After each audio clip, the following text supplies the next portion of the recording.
Let me ask you something really quick. Are you more of a downtown girl or a cottagecore fairy? Are you more into frutiger metro or internet core? Do you have schizocore or is it giving obsessive compulsive disorder summer? I can't keep up with labels. Everything has a label now. I can't explain it. Music genres like metal and vaporwave have more subgenres than songs, but now this hyper over analysis of categorizing things is being applied to us humans. I'm not trying to hate on anyone for being a preppy pastel goth who's into power dressing and picnic core, but I want to dive into this to maybe better understand what's happening here. So let's buckle bunny up and try to figure out this labeling mess we're in.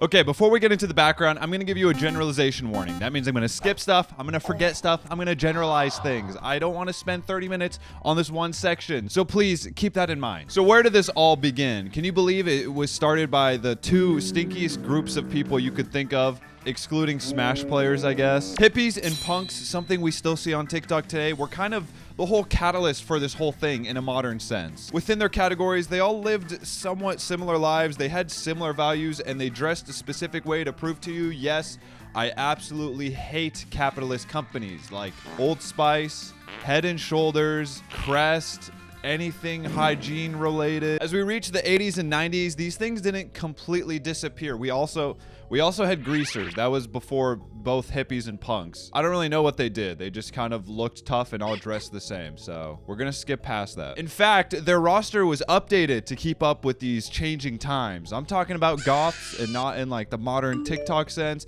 I'm talking about grunge. I'm talking about whatever the hell this is. The important thing to note is that these new groups were not the same as the original labels. They weren't dedicated to a specific cause. Maybe they like the same music or hobbies, but they weren't necessarily tied together by a greater belief. This is because two big things happened in this very broad time period I provided. Counterculture was scratching its dirty little hands into the mainstream, and mainstream media was targeting teenagers and young adults more than ever before. And those groups are really easy to just convince to do shit. You could turn on your TV and be like, oh, that's cool. I want to look like that. Whereas before you had to hang out with a stinky dude with tooth sores and be like, yeah, that's what I want my life to look like. It became a little easier to follow a look without having to truly be involved in the scene to an extent. And movies were showing you this is a jock teen, this is a goth teen, this is the A-team. You can be any one of these. Not to mention MTV, magazines, and malls were making all these aesthetics more accessible to your average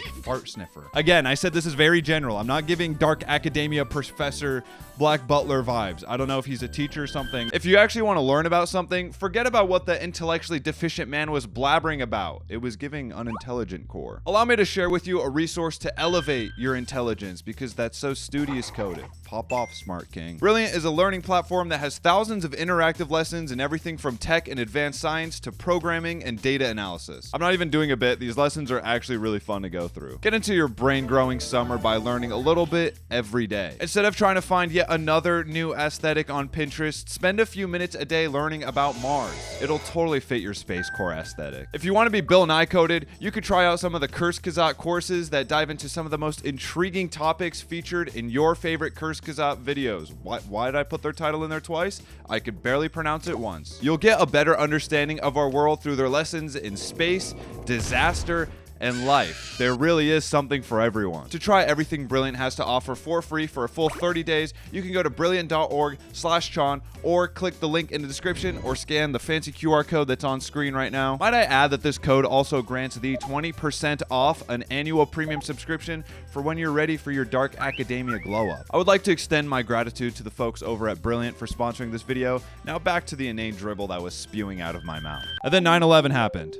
Oh my god, do I really have to explain this one? 9/11 caused My Chemical Romance and traumatized a whole generation, which helped counterculture and emo culture not only hit, but take over the mainstream. You didn't have to crawl to MTV to see a guy sing about wanting to die. Emo bands were now doing that on late night shows for grandma to see and disapprove of, or fuck with. I don't know, there's probably emo grandmas out there. But then something even more important happened. The nerds had a breakthrough.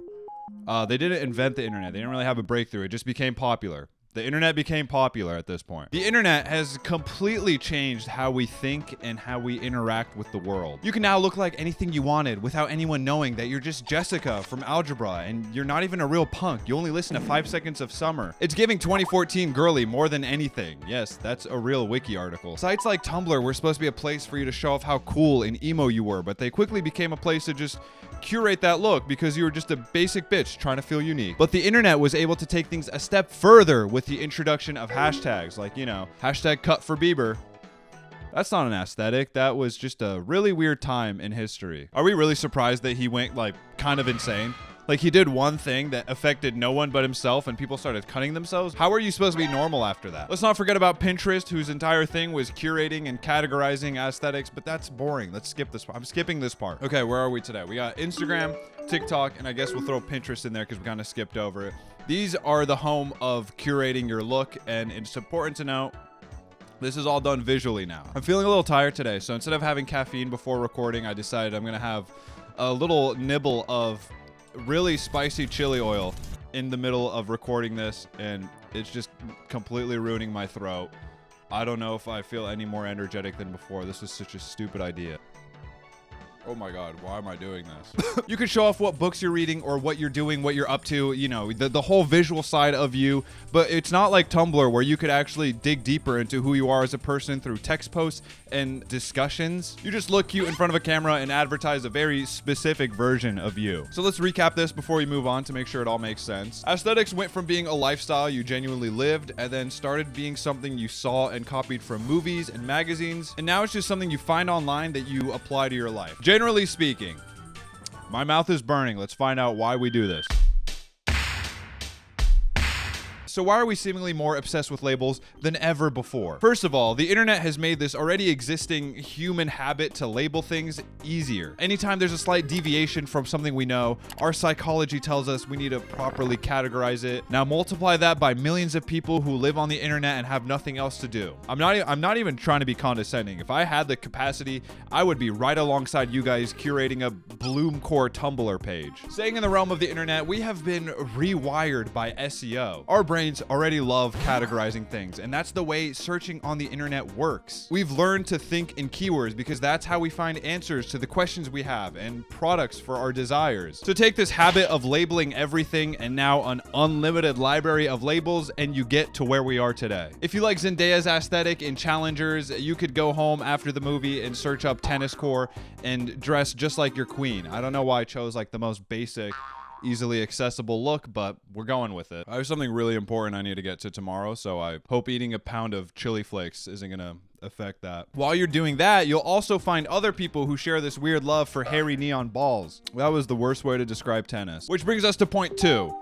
Or 3, I don't know. I always start with number 1 and then I don't number the rest of my points, so I think we're at 3. I'm just so forgetful in quirkcore. Community. Labels aren't just a way for us to categorize ourselves, but they're a way for us to find other people who are just like us. In 2015, I made friends with a lot of people on Instagram through hashtag Blink182, and for some reason, I still follow some of them. Congratulations, Evan, on your sister graduating, and I like your drumming videos, so keep that up. People don't really meet each other in person anymore, outside of high school or college, or if you don't live in a big city. For example, the music scene is pretty homogenous where I am. It's all hard rock or 40-year-old dads playing dad rock, which, is dope. It's dope. But that means if you're into post-emo or indie sleaze, your best bet for finding friends is lurking in digital spaces where those labels are used. And playing off of this, I think the reason why labels have become so, let's say, oddly specific is because we want to feel unique. The internet is just a dick measuring contest of who's the coolest person most of the time. You might be emo, but I'm cyber metro emo. Please stop calling me basic. I've been listening to emo white noise to game my Spotify rap to look more cool. Please respect me. We're introduced to new looks and ideas, often with a label already attached to them. We interact with a lot of people digitally nowadays, which isn't the deepest way to connect, so we present a more digestible and simplified version of ourselves so people can easily understand who we are right away. These aren't completely new ideas. It's not like they didn't exist before the internet was a thing. They've just become much more prevalent because the internet has completely changed how we interact with others, how we interact with the world, and even how we interact with ourselves. I know a lot of people are interacting with themselves a lot more because of the internet. Labeling and categorizing ourselves gives us some agency, and it gives us ideas and a guideline to follow in this incredibly fragmented world. Or some shit like that. I don't really know. Before we finish, I want to go over some of the weirdest and stupidest aesthetics and labels that I found. First of all, downtown girl. I heard about this years and years ago, and that's when I realized we literally just want to label anything. Anything. We just want to feel unique. I literally don't get it. Like, you just pretend you're in New York. Like, there isn't a belief or hobby or anything behind it. You just want to dress like a random woman who happens to be in New York during autumn. I mean, to each their own, man. I used to wear skinny jeans in middle school. Like, I've had my fair share of stupid ideas. Another one I've seen is older brother core, which you have no say over. You don't get to decide if you're born before someone else in your family. This aesthetic is just a cool way of saying white trash. People saw Roderick, thought he was hot, rightfully so, and said, I want to be like that. As someone who is an older brother, it sucks. I don't know if I'm supposed to be like a friend or a parent. It's very confusing. I also don't understand the appeal of bullying your baby bro. Why are we romanticizing this? Like, you've seen this guy poop his pants already. Isn't that humiliating enough? But I do like Halo 3 and Blink-182 and whatever else is in this picture, so I guess I literally am this aesthetic. Thanks. Okay, we don't need to dive into my personal psychology, so let's move on to killer core. I just thought of the stupidest word to put in front of core and searched it on Pinterest, and apparently it's a thing. Even shower core is a thing, which some of you should practice instead of just looking at through a screen. There's also rodent core. You just think rats are cute. That isn't unique. You don't need to title everything. Okay, the following ones I had to enlist the help of real-life girls to learn about. The first one is Rockstar GF. You don't want to be a rock star because that involves actually learning how to sing or play an instrument. You just want to be famous for, I don't know, being hot and dressing up. I don't care if that's mean. I literally don't get this. I was also taught about something called Tomato Girl, which sounds like an insult. Guys, I don't know what this is. You pretend you're in Italy and you eat tomatoes. Okay, there's also something called Coconut Girl. This just looks like you went to the beach. This looks like you went to the beach and you took photos. I realized all of those were about girl aesthetics, which again, guys, I got those from girls. I didn't just choose to target women. I have nothing against women. I don't have anything against anyone. I'm chill. We're chill. Look at this. Chill. It's safe to say that labels went from being a lifestyle or a set of beliefs or values to just literally whatever the hell you want. You think chocolate looks nice? You're a choco girl. I can't tell you if this is a good or bad thing. Like, it's probably good that we can find other people with our interests through the internet, but it feels unhealthy to care so much about fitting into a very specific genre of person. Like, if I wear a creature one day when I usually wear flowy blouses, I have to announce that I'm in my rockstar girlfriend era.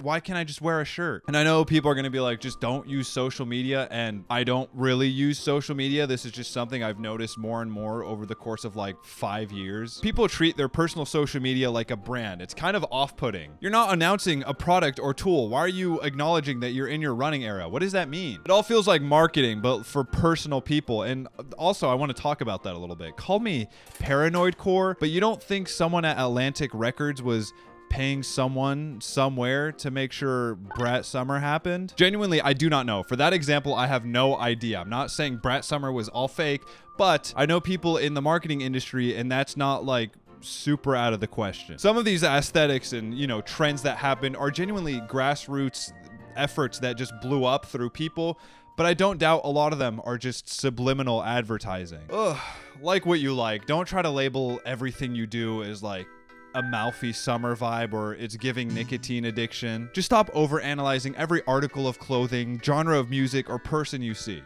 Or don't. I don't know.